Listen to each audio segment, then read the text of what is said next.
Today we are going to review Dehancer, a film emulation plugin. Disclaimer, Dehancer can contact me to make the review in exchange for the plugin, but they have no say about my review. I'm free to talk whatever I want, and this is also going to be a tutorial to the plugin itself. So without further ado, let's get started. We're going to work on few footage that I shot with my Sony's a6700 on my previous project. For my color management, I use DaVinci White RGB with DaVinci White Gamut/Intermediate Timeline Color Space and Rec 709 Scene for output color space. First node will be our input device transform or IDT. And for this, we're going to set the input to Sony S Gamut 3 Cine and Sony S Log 3. And output to DaVinci White Gamut and DaVinci Intermediate. Then we're going to jump to our output device transform and set the input to DaVinci White Gamut and DaVinci Intermediate. And then the output will be Rec 709 Gamma 2.4. On the second node, I will name it Highlight. And here I will bring down the highlights to -50. Just to preserve some of the highlights before the color correction. The next node will be balance. I will set the gamma to linear. And I will bring down the luminance mix to 0. For those who don't know, this is one of the proven methods to adjust your color balance accurately while maintaining your blacks and without shifting the color that you already have. For this, we're going to use gain. Since our image is a bit magenta, I will bring it to the green set. That's looking good. The next node will be contrast. For contrast and setting my highlight and shadow, I will usually use DaVinci's curve with editable splines. I will bring down the highlights and bring the upper midtones back up to give it some nice contrast. And then I will lift my shadow.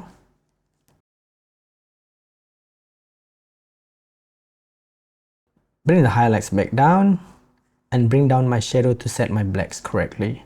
For this, I will usually turn on the low reference level at 60 as a guide to where to park my blacks. The next node will be saturation/density, and for the next one will be skin. We will work on them later to fix our looks and print. For the Dehancer plugin, I will split the plugin into 2 parallel nodes and 1 serial node. The first parallel node will be looks, and the second one will be named print. The serial node will be grain, and for all of them, we will put Dehancer plugin.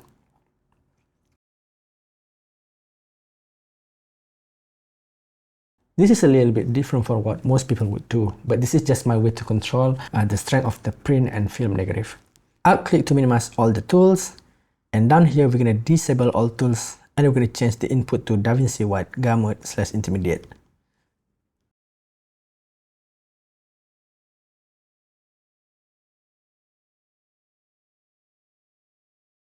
Once we have done that, we're going to start working on the looks. First thing that we're going to do here is to choose our film stocks. We're going to enable this first. Dehancer got plenty of film stock to choose from, such as the very popular Kodak Vision 3. But for this, I chose slightly different looks, which is the Kodak Potra 400. As soon as you put this, you'll notice we're going to get the saturated look with cyan or greenish tint on our shadow. To make it stronger, you can push it to the left and you'll notice the effect got stronger. Next, we're going to print section. But before that, we might want to adjust the exposure a little bit and probably fix the temp and thin. For print, Dehancer got a few to choose from, like the Fuji 3513, but I will choose the Kodak 2383 for our video. As soon as you drop this, you'll notice the effect is very strong. The contrast is pretty crazy right here. To bring back some of the color, I will push the color density to the max. And we can use tonal contrast to fix our shadow a little bit to somewhere around here. Target white will be your highlight temp. You can make this bluish or yellowish right here. I'd prefer the yellowish look to create split tone. And then I will bring down the exposure and play around with the tonal contrast again to find the sweet spot. You may want to key this out a little bit to 0.7 or 70% to kind of reduce the effect. And then I will go back to our looks to finalize our contrast.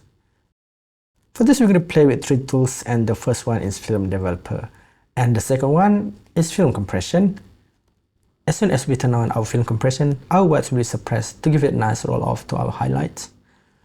You can push it further using impact, but I suggest you leave it as it is unless you have to. You can use tonal range to adjust your overall upper midtones and highlights, and adjust the contrast boost to the overall contrast. The third tool will be Expand.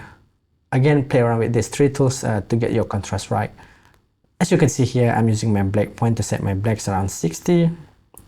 Play around until you get the contrast you want.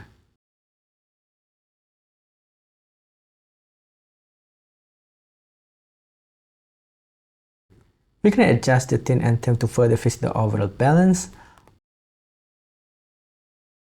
Or you can also use our balance node to achieve similar result. To bring back our saturation and density that we have lost, we can go back to our set at blend node. I won't be using the HSP method since the color slice saturation does similar thing with less control. We push our density to push our orange back. And if we check our vector scope, you're going to start to notice that our yellow is quite saturated here. So we're going to suppress the yellow using color slice density. We're going to try to push the orange more, but let's try to shift the center.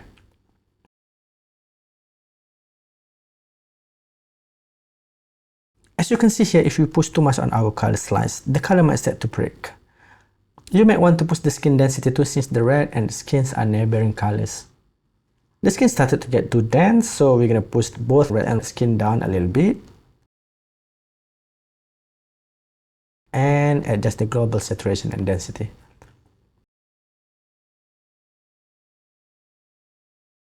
Our blacks now start to cross our 60 reference. We're going to fix this using contrast node. Pay attention to the blue and green. Try to get them both around 60. Ignore the red since it is the one that's giving a cyan or greenish shadow, or you can use Dehancer expand to achieve the same result.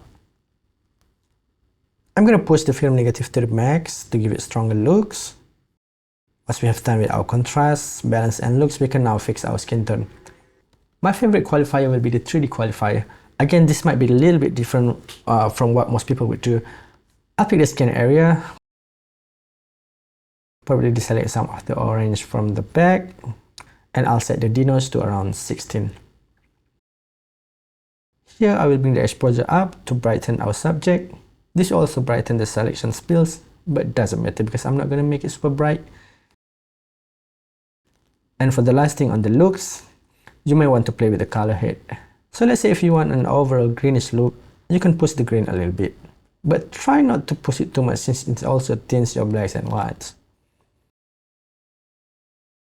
I'll make it a little bit yellowish and probably some cyan. Midtone and shadow tone kind of do the same thing but focus on certain luminance. Again, I don't recommend you to push this too much, except for highlight tone. I usually like to push it to a yellowish tone. There's also other things such as halation, which gives you a reddish glow on bright edges. But I don't quite like to use it since it also shifts the tone to reddish.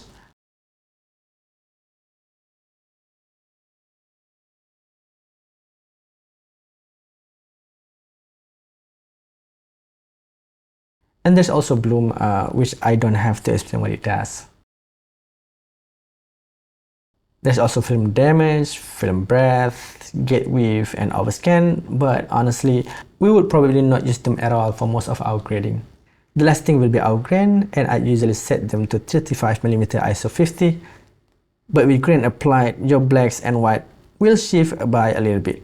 What I would do here is go back to expand to fix our blacks and whites. You know, just to be precise, you can leave it as it is if you want.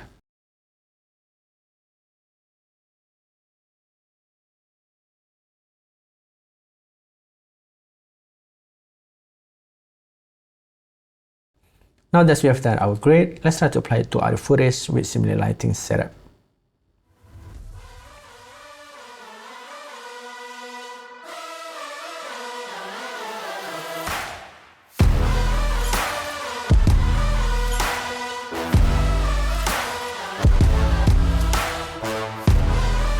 With Dehancer, you can really achieve a creative result with lots of film negatives to choose from. It has great halation, superb film grain which I like the most, but I wish I didn't need to put so much effort to get where we want it to be without going back and forth. That's the only downside of Dehancer. It's not as easy as you think to get the look that you want or what Dehancer might intended. They also have iOS apps that you might want to try. It has a very similar control to the plugin version. You can edit your photo, video just like what we have here. I'm not saying that you should get Dehancer. It's not like the cheapest plugin on the market, but also it's not the most expensive like Filmbox or Genesis. But if you do want to buy it, you can use the code COCOMBI to get 10% discount. And that's all from me. I'll see you in the next one.